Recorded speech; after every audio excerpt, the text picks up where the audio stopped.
Today we are going to unbox some woofers. All right. My name is Justin and I build my own speakers.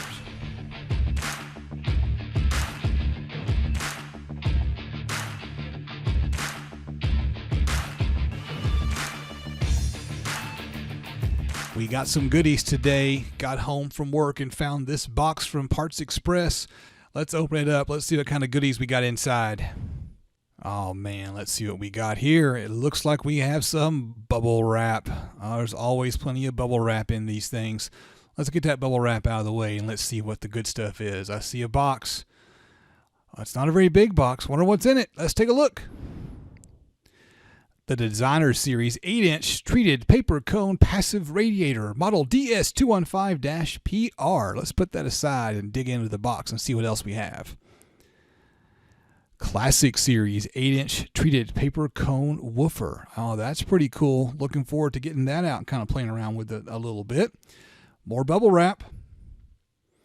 And we got some little things in here. We've got, what is this? We've got some kind of wad of plastic. It looks like perhaps an inductor. So this is a crossover component. More on that in a future video. Let's see what else we have in here. Another little bitty package, some stuff wrapped up in plastic. Let's see what we got. We have another inductor, a Jansen Audio inductor. Stay tuned for a video on that guy. Now check this out here. This is something I was real pleasantly surprised with. I ordered these so I could get $100 and have my free shipping and use a coupon. Got some gold-plated or some gold binding post terminals. I just grabbed these because they were cheap. They were $2. What I didn't realize is they were $2 for a pair. So there's 8 of them in there, and these things are fantastic. So these things were only like $2 or $3 a pair. So they're really great little items. They're 5-way binding posts. It looks like you can plug banana plugs in there. It looks like there's plenty of room to attach. You can see there's a nice gasket on the back of them. A lot of these terminal cups don't even have gaskets on the back of them. I was really pleasantly surprised. I was only thinking I was going to get 4 of those, and I got 8 of them, so those were a really great deal. We got some capacitors, right? You need those for your crossovers. So we're going to be using that to build a crossover at some point in the future. Stay tuned for a video on designing and building crossovers.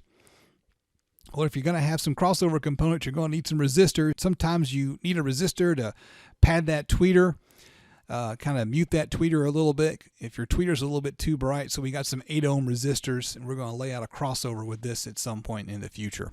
Let's dig on into the box. Let's see what else we got. Oh, what's this? We've got another woofer. So we've got a passive radiator, and then we have 2 of these DC200-8. So let's pull this driver out of the box and give it a good look. This is not a large driver. This is the kind of thing that's going to be great in a bookshelf speaker system, or it might be great as a small subwoofer in a 2.1 system for, say, your computer desk. It's packaged like most of these are, with a little bit of plastic around it. So let's pull that plastic off and get a good look at the driver itself. Here we go. We've got a paper cone with a really nice texture on it. I like the way that it looks. You can't really see the texture well on film, but it's there. It's got a rubber gasket around it, and the suspension is very compliant. The cone is stiff, and it's not going to take a lot of power to move this speaker in and out. We've got what appears to be a stamped steel basket. It might be aluminum. I really don't know. We've got a nice hefty magnet on the back that is vented, the vented pole piece. It's about the size of my hand. And again, the suspension is very soft and very compliant. The surround looks nice. It's got that nice gasket on the outside and the inside of the driver. There we see a good shot of the mounting gasket on the underside of the driver, and we see a good shot at the terminals. No push terminals here. This is just a basic woofer without a whole lot of frills. Let's move on and unbox the passive radiator.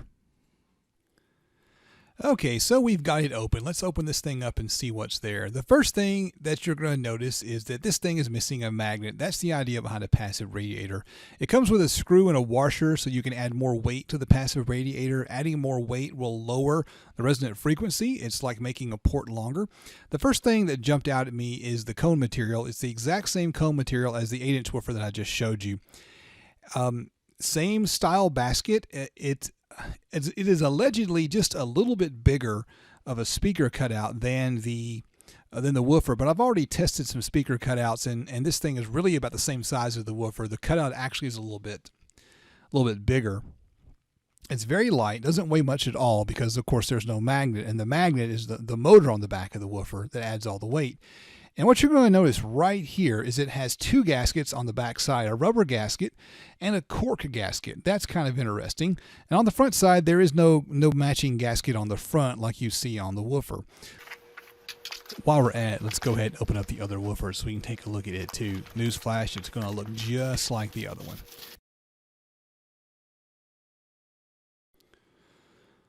So here we have the two woofers and the passive radiator as I'm trying to figure out a way to lay them out so they all look nice on screen. Here we go. It looks like Mickey Mouse.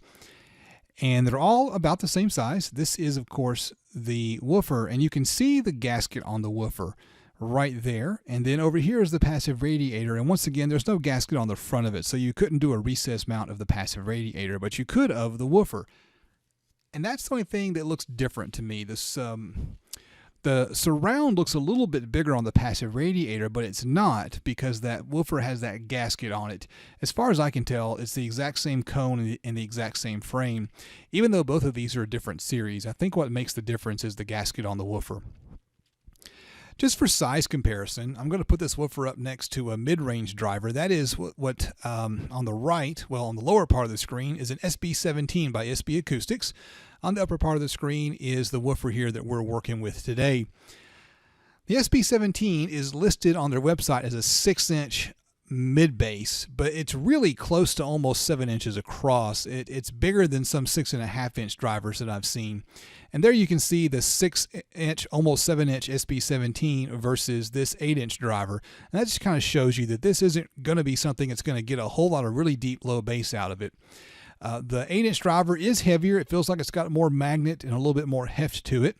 And so I expect it's going to have probably a heavier cone, probably a lower resonant frequency, and it'll probably do a better job of getting lower than the smaller driver. But this isn't going to be some huge driver. You're not going to use this for SPL competitions. It's the kind of thing that you're going to use, again, like I said, in like a bookshelf speaker or in a small subwoofer to use, like say in your home office or your actual office. And a 2.1 computer system.